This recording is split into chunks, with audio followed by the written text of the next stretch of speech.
Tonight is Meresha Owiti. Let's begin with the broadcast where the judiciary continues to mourn Principal Magistrate Monica Kivuti, who passed on due to gunshot wounds after being attacked by police officer Samson Kipchirchir at the Makadara Law Courts. Judiciary staff nationwide have expressed concerns regarding the security of judges, magistrates and other court officers. Meanwhile, the Judicial Service Commission has postponed the interviews for the position of the Judge of Court of Appeal scheduled for this week to honor the late magistrate. And as our reporter Finik Oluoch tells us, the court will remain closed most of this week as the judiciary mourns Monica Kivuti. Kenyans, I request that we observe a moment of silence in honor of our late sister, Hon Monica Kivuti.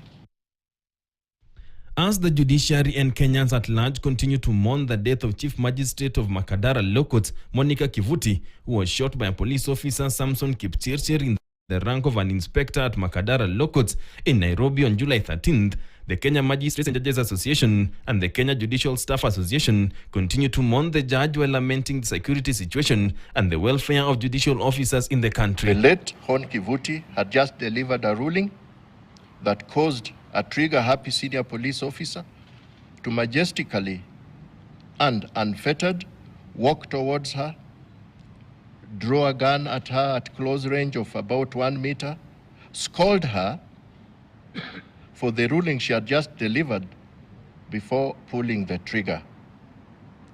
The gun was aimed at her vitals. In an address to journalists outside the Milimani Law Courts in Nairobi, the judges and court staff led by Justice Stephen Radido, the president of Kenya Magistrates and Judges Association, they listed several incidences indicating the lack of security for judicial officers, with the Makadara one being the latest. Attacks against judges and judicial officers have been witnessed in the past.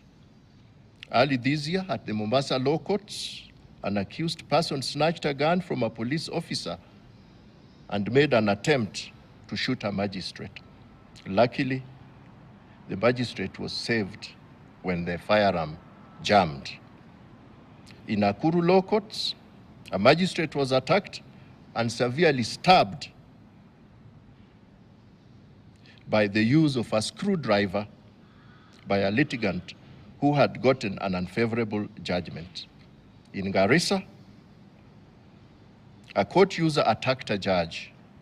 The missile aimed at the judge missed narrowly. In efforts to improve court security, the officials have said there is a need to streamline court entry procedures. Forthwith, there must be strict adherence to security protocols, and no objects unrelated to the business of the court or firearm other than that held by a designated officer of the court, as shall be authorized by the officer in charge, shall be allowed into the court premises or station. They said that all courts in the country will remain closed from the 19th to the 21st of this month to give judges time to assess their security situation nationwide. Members of these two associations, that are the judges, the magistrates, qadhis, registrars, deputy registrars, judicial staff, will stop providing services from the 19th day of June 2024 to the 21st day of June 2024, both days inclusive. Additionally, officials have vowed that there will be no court hearings